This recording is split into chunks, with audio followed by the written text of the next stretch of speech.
Okay, so I used a red oxide primer instead of gray or whatever. A lot of times I don't even use a primer. I just make sure everything is clean and sanded smooth.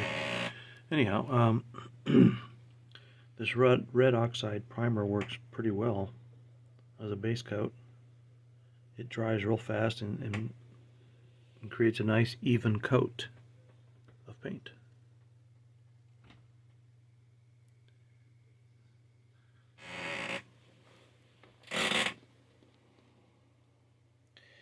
Okay, so what's going to happen is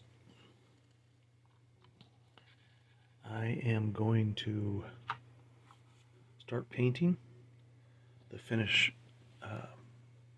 colors on here. The upper surface is going to be olive drab. The lower surface is going to be some sort of a light sky gray. And I'm going to do this all by hand. No airbrush.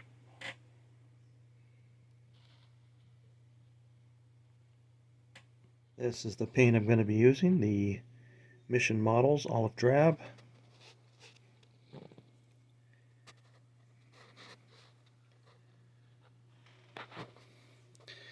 And the machine guns are all on the nose now. I've removed all the masking. So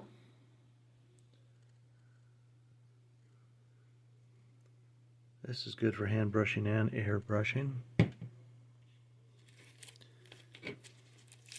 So we're going to give this a try.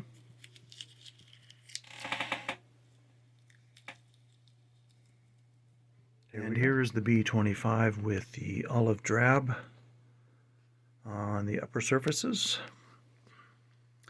Now what has happened is I tried to do some brush painting of the olive drab, and I used the Modeling Master paint olive drab, and it did not work. I had to basically remove that and start over again. But I got it all cleaned up and smoothed out, and I've used the Tamiya XF62 olive drab, and it works the best with the airbrush.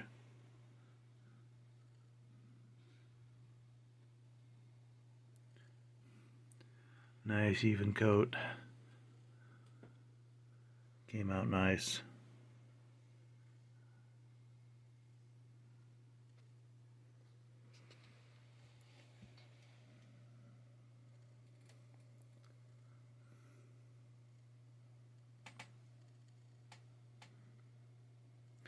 So next I will be removing some of the masking off the underside and spraying the undersides with the medium gray, the Tamiya medium gray. Forget what XF number it is, but it's the medium gray. And like I said, I'll have to do some remasking. But we'll get that done, and then we'll be ready to put a clear coat on it and apply some decal. I'm now going to build and paint the all the wheels, and that way I can set them on the model and it'll rest on its wheels instead of struts. But as you can see, I've finished all the major painting. The underside is medium gray. All the upper surfaces on the sides are olive drab.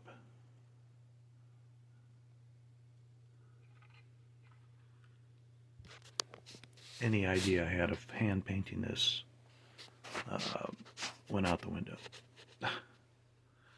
The original paint I was going to use was by Mission Models, I believe. And it is not a good paint for hand painting. Did not work very well at all.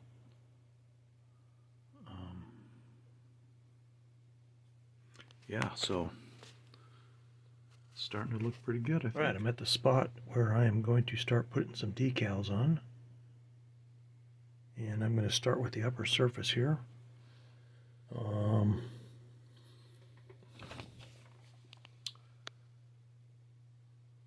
There's the top view, and we want decal number 14 to go on the left wing. So that's where we'll start. So we'll find decal number 14, which is these two right there. Actually, all four of them are number 14. That makes it easy. Okay, so we'll cut that out, put it in the water, let it sit for a little while, and then we'll slap it on. And excuse me, what I like to do is lay down some microsol first on the spot where I'm going to put the decal. Okay. All right, so here we go. The first wing marking is on. And now we're going to do the left side of the fuselage towards the rear. And it's going to take the same number 14. And it's going to go down here. Basically in between the tail and the waist gunner window. So we're going to center it somewhere right in that spot. So let's get that decal out and see what we got. Right, now I'm going to put on the nose art, the Jaunty Joe, and she's going to go right down here on the nose. I just got through putting the marking on the wing, and I put some markings on where the gas tanks are in the wings.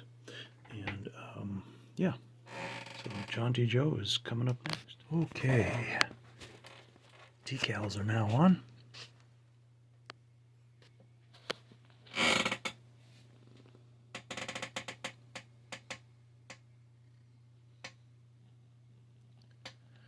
The decals will settle down and blend in more as time goes on. I've put the decal solution on them a couple of times. It will settle down soon, and then we'll put one more coat of clear over the entire model, and then when that's done we'll start adding the clear parts.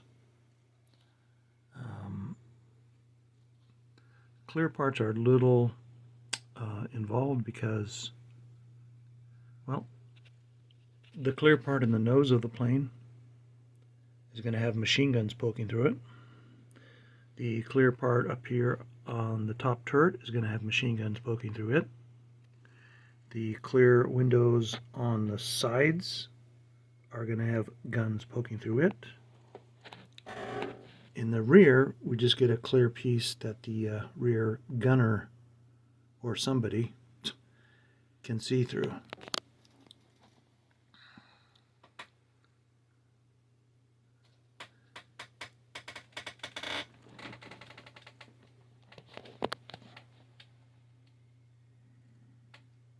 Okay, here's where we're at. All the decals are now on. And there is a clear coat put over all of them.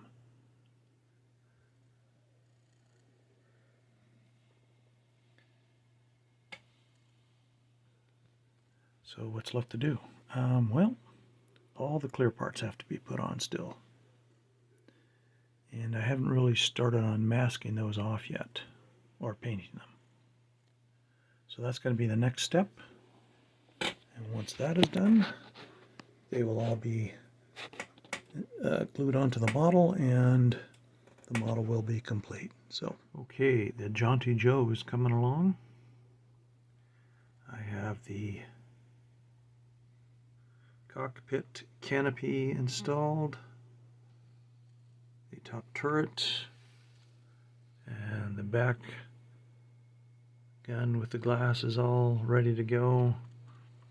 I have the waist gunner glass right there with the machine guns glued into them. As soon as those are all dried up, then I'll install those.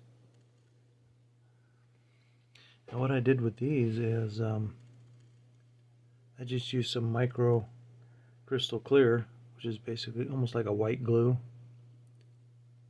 to glue these guns onto the glass.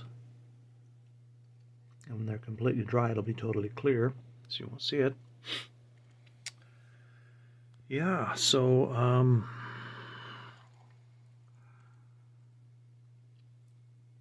what I have found out is that all the weight that I put into the nose of this aircraft is not enough. It is still a tail sitter. As you will see, it will just sit down on its tail like that. So this rear ladder comes with a set of stairs that you glue onto the back hatch here, and which I did, but the glue didn't hold, so I got to re-glue that. And one of the tires just fell off. All right. Okay. The cockpit canopy is installed, as I said before. I did some touch-up painting on it. The nose glass is put on over the machine guns that are poking out.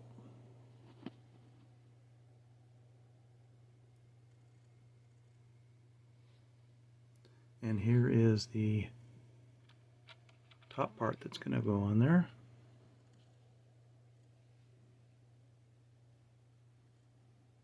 You get those two pieces of clear glued in place soon, and then the waist guns are put on.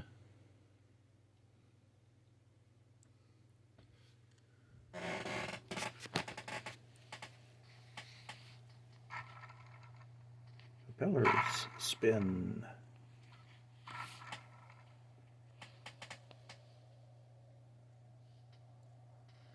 Yeah, so what's left to do? Well, glue these two pieces of clear on the nose. Put the clear pieces on the wings right here. There's one on each side. I think there's a couple of antennas to put on. And that may be it. So we're not far from having this thing done. And so here is the completed model.